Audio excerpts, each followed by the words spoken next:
I work with a lot of clients who are struggling with energy, mood, brain health, fatigue.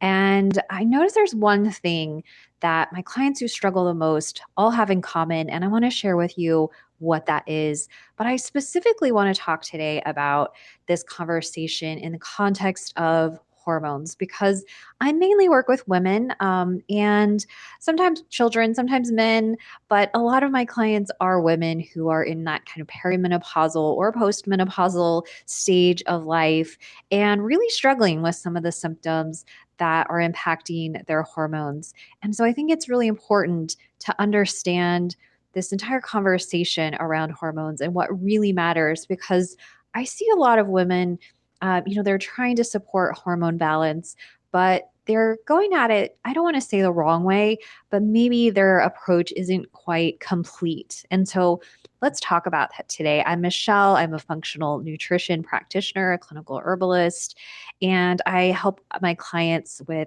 mood, energy, brain fog, any kind of brain based patterns from a trauma informed approach. And I also train other practitioners in my clinical herbal medicine program. And so I have some resources below as well that you can check out. I have a free guide for women that is called Herbs for Perimenopausal Brain Health. And there's also some resources for you if you're a practitioner who wants to learn more about herbal medicine to support your own clients. So check those out below. Be sure to subscribe as well. And let's get into this topic of hormone balance, especially in perimenopause. Now, if you're not there yet or you're not sure, hang with me because it's coming. So, the better you know and the better you can get this whole situation under control and balanced before you hit perimenopause, the better experience you're going to have going into this perimenopausal and postmenopausal years for you. And so when I think about hormones, especially when we're talking about female hormones, estrogen, of course, being that hormone that we tend to think of along with progesterone impacting women's health. And certainly it's an important one for this conversation. And so a lot of women focus on estrogen. They may recognize as they hit perimenopause, they're seeing a lot of symptoms of hormone imbalance. And that can look like everything from night flashes and hot sweats or heavy periods or PMS type of symptoms to brain based patterns, which can look like mood changes, trouble sleeping, brain fog, or forgetfulness. And that's because estrogen has a really important relationship with the brain. And so we're going to get into that. And again, I want to share with you what I think is the biggest reason why women struggle with their hormones and really any of these symptoms we could talk about around menopause, from fatigue to weight gain to brain health and everything in between.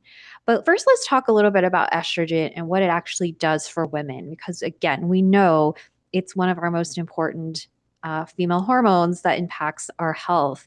And so it plays a role in a lot of things like fat storage, for example, and especially where fat gets stored in the body. And so for women with healthy estrogen levels, they're going to have fat stored in places like the breasts or the hips.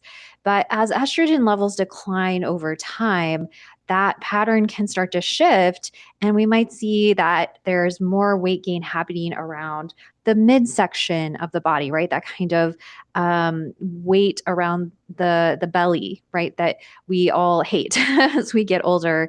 And it also plays a role in bone density. So this is really important as we get older as well. Of course, we are going to start to lose some bone as we age, but if that's happening more rapidly than it should, right? We start to see patterns like osteopenia and osteoporosis show up. These are actually related to some of the patterns that are driven by the same things that drive low estrogen levels. And so we really want to make sure we're supporting our bone health. And that's the same with muscle as well, because estrogen plays a role in keeping our muscles, keeping that muscle mass on. So we're not losing muscle as we age, which, by the way, is a really significant factor in in our longevity and that aging process for women. So we can keep more muscle mass on as we get older, the better outcomes we're going to have in terms of our health and longevity through the lifespan. And so estrogen, along with testosterone, helps us to, build muscle, keep muscle on, so we're not losing muscle. And then, of course, we can't talk about estrogen and aging without talking about the heart and heart health, because estrogen has a protective effect on the heart. So we know as estrogen levels decline, risk of cardiovascular disease goes up for women. And so a lot of important things that estrogen does for us. And just because you hit menopause, and we kind of think sometimes after menopause that maybe hormones kind of don't matter anymore, but we are still producing hormones, and the burden of producing those hormones is no longer on the ovaries, but on the adrenals. And so if those adrenals aren't in a good, healthy place, we are going to struggle to produce adequate levels of hormones to keep those hormones balanced. The ratio between estrogen and progesterone is really important in this conversation as well. We're not going to focus as much on progesterone today, but that is another important part of the conversation. And the other thing we mentioned, right, that estrogen is really important for brain health. And I think this is one of the most significant things we need to think about as women going into perimenopause and beyond, because women have a lot of estrogen receptors in the brain. And so as we get older, estrogen levels naturally decline. Number one, we see a lot of patterns of low estrogen are related to the brain. And again, even as we get older and that level, the levels of estrogen decline, along with progesterone, we can still see patterns of estrogen dominance, even as, again, estrogen levels are declining. And so anything from hot flashes and night sweats, kind of thermodynamic kind of or thermoregulation type of patterns, sleep issues, just problems with brain energy, right? A brain fatigue, brain fog, memory issues, forgetfulness. Those all show up as estrogen levels start to drop. And so in my opinion, supporting brain health is one of the most important things we need to do as well to keep, to keep ourselves healthy throughout our lifespan. And there's one other pattern or one other piece that I want to mention when it comes to estrogen and your health, and that's the relationship between estrogen and insulin. And so insulin's a hormone, just like estrogen. We know that insulin is secreted in response to what we eat, right? So we eat a meal that has some carbohydrate in it, some glucose, and estrogen, or excuse me, insulin will be released to help the body utilize that glucose for energy, to get that glucose from carbohydrates into the cell so we can just burn it for energy. And so insulin and estrogen have a very intimate relationship as well. We know as estrogen influences the cell sensitivity to insulin. And so insulin sensitivity is a really important part of this entire conversation. And I like to call it the metabolic conversation of the body, because when you recognize that all of these different hormones and inflammatory markers and the immune function, the nervous system, they're all kind of having this conversation with the entire body that's impacting everything that's happening in our hormones and in our health and in these symptoms that may be showing up. And that's so important to recognize, because what a lot of people do is, and this is just the approach of, kind of conventional medicine, is to sort of isolate different areas of the body and look at them in isolation and not recognize that, again, these patterns, these metabolic patterns are driving things like hormone imbalance. So when insulin sensitivity is low, right? We don't have good, healthy sensitivity to insulin at the cell. And so glucose is not getting into the cell because the cell's not responding to insulin. That's a very inflammatory pattern in the body. And so that inflammation can really drive a whole pattern around how our body produces and utilizes estrogen as well. And so really important to recognize that insulin is playing an important role in our hormones. One of the most important kind of relationships, in my opinion, when it comes to hormone balance is what is our insulin levels doing, right? What is our body doing when it comes to producing insulin and our overall glucose response?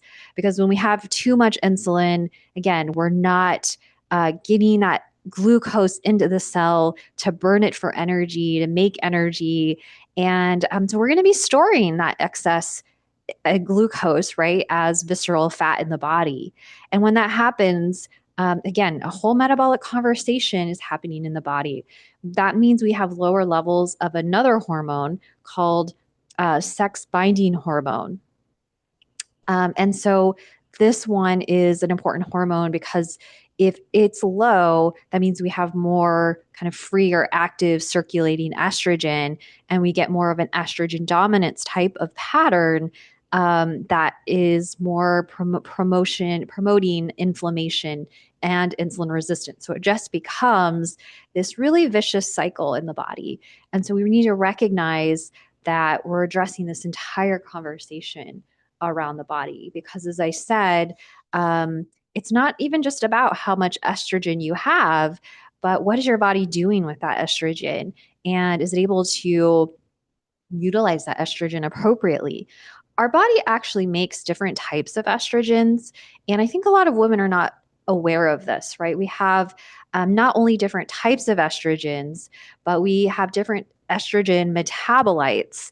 And those are just what estrogen breaks down into in these different pathways of how our body utilizes and then gets rid of excess estrogen in the body. And so, for example, if we have clean, we can have clean estrogens, right? When our body, that metabolic conversation of the body is happening appropriately. But there's something you may have heard of called dirty estrogens, which are estrogens that are more inflammatory to the body, right? And they're more toxic in a sense. And they can damage DNA and they can promote inflammation. And again, it can become this vicious cycle.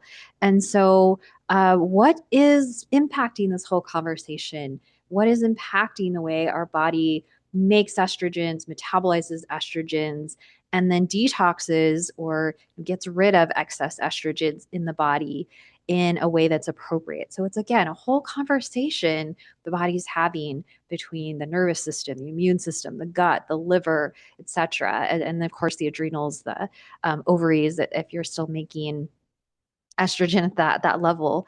And so I want to just talk about what I see being the biggest issue with the clients that I work with who have, whether it's hormone imbalance or really, this is so true of almost every kind of inflammatory pattern in the body, is that my clients who struggle the most have the worst, kind of patterns or symptoms showing up.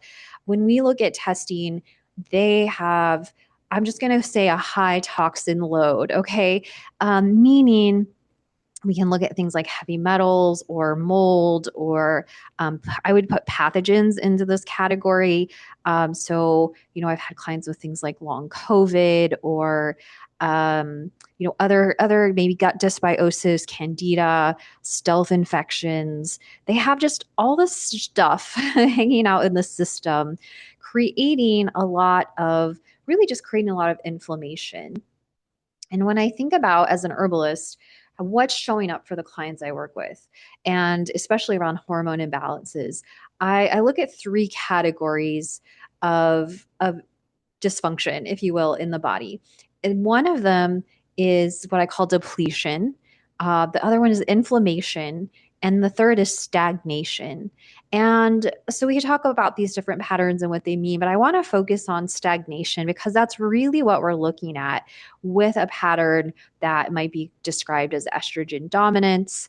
That word, again, it's a little of a misnomer, if you will, because you can actually have low estrogen levels. It's more about the type of estrogens you're making and the relationship between estrogen and progesterone.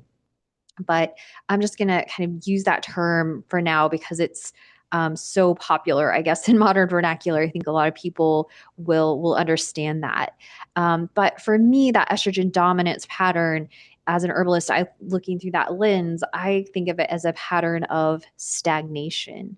Um, and we can see that sometimes really clearly in certain type of estrogen dominant patterns like fibroids or endometriosis or things like breast cysts or even estrogen dominant cancers, right? So stagnation can lead to like things are not moving in the system efficiently. We're not detoxing things efficiently. So tissues start to become stagnant. So we see growths, for example, again, fibroids, cysts, even cancers. Um, and can have sort of other patterns that I would call stagnation type patterns, like heavy periods or clotty, like clotty periods. Um, and so for me, I recognize when that person is having a pattern of stagnation showing up that they're not detoxing well is really a big takeaway there. And so these things that get kind of built up, backed up into the system and just sit there and create, usually it starts with that pattern of inflammation that then continues to the point of stagnation. We're not clearing out toxins and excess estrogens and other hormones properly. And so I think that this is, again, an entire conversation that's happening in the body. I call it, again, that metabolic conversation of the body that has a lot to do with insulin and toxins in the system and inflammation. We really want to work on all of those patterns. And so if we just try to, kind of address the symptoms with something like bioidentical hormones or even herbs and supplements, just to support hormones, we may feel better for a while. But what I tend to see is women see those symptoms kind of coming back in full force later on or in different ways, or because we never took care of the real issues, that kind of underlying stagnation and inflammation in the system and depletion, of course. They usually kind of all travel together, but one is more dominant than the other.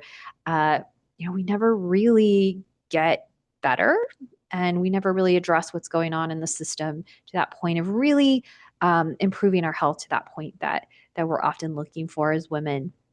So I want to leave you with a couple of thoughts of things you can do here. Obviously, getting your insulin response under control is going to be huge. So cutting out carbohydrates, especially processed foods and sugar, is going to be really helpful. And again, just watching how much carbohydrates you're eating, because they will impact that whole conversation around glucose and insulin and estrogen. But I really think about opening up these detox pathways as being another important piece. And so, just for example, if you're not having a daily bowel movement, um, you're not detoxing estrogens. We detox excess estrogens through that pathway, through the colon. And so, if they aren't getting out of the body through our bowel movements, they're just kind of sitting there in the system. They get recycled. So this can lead to a pattern of estrogen dominance. And so any kind of constipation type pattern, I'm so many of my clients who come to me with even things like Parkinson's or fibromyalgia, what have you, I tend to see there's been this like kind of lifelong pattern of constipation showing up for people that they just never really addressed and sometimes didn't even realize was really an issue. But if you're not having a bowel movement daily, that's really ideal. Then I really recommend addressing that. And maybe we just need to do a video on constipation, because I think a lot of people don't recognize that it is a bigger issue than they recognize, and that they're not taking it as seriously as they could be and should be. So make sure you're going to the bathroom every day, cutting out those carbs, eating more cruciferous veggies. They are actually going to help you make the right types of estrogen and to detox those dirty estrogens from the system. I would also look at things that are what we call xenoestrogens. So plastics, for example, are something that if we ingest those, are acting like estrogens in the body and can kind of driving up the wrong types of estrogen in the body. And so nobody's probably eating plastic on purpose, hopefully, but sometimes just storing food in a plastic container, or if you heat up food in like a plastic container in the microwave, you can drive some of those plastic particles into the food. And so, it's something to think about. Even what we put on our skin, makeup, skincare type products, beauty products, can have these chemicals in them that are xenoestrogen, so things like parabens and phthalates. So I'm a big fan of really working with and using like clean beauty products. And I have a book called Energy Reset you can find on Amazon that shares some kind of guidelines and guidance around that topic if you want to know more. But the other thing I look at is really supporting methylation in my clients mainly through the diet and supplements and herbs. It's something I teach my members and my Metabolic Reset membership. But some of the best foods can be things like, again, cruciferous veggies, beets, legumes. Eggs are a great option for some choline, right? Some of these foods, liver is actually one of our best foods in terms of providing methyl donors. And so, there's herbs as well that I use to support healthy methylation in my clients. And so when we do that, we should start to notice that our hormones become more balanced, right? We start to notice that the things like erratic periods or heavy bleeding, mood swings, brain fog, insomnia, headaches, all these things that are often associated with hormone imbalance start to shift in the right direction, right? Should have balanced energy and mood, sleeping well, feeling good, feeling, maybe losing kind of the aches and pains that also go along with hormone imbalance. And so I just want you to take away the idea that balancing your hormones is more than just taking some bioidentical hormones or, again, even specific herbs or supplements without really recognizing the entire metabolic conversation that's happening in the body and in this conversation around hormones. Because when you understand that, that's where you're going to start to shift these patterns in the right direction. So make sure you grab some of those resources below so you can learn more. Get on my email list where I share more around this topic every week.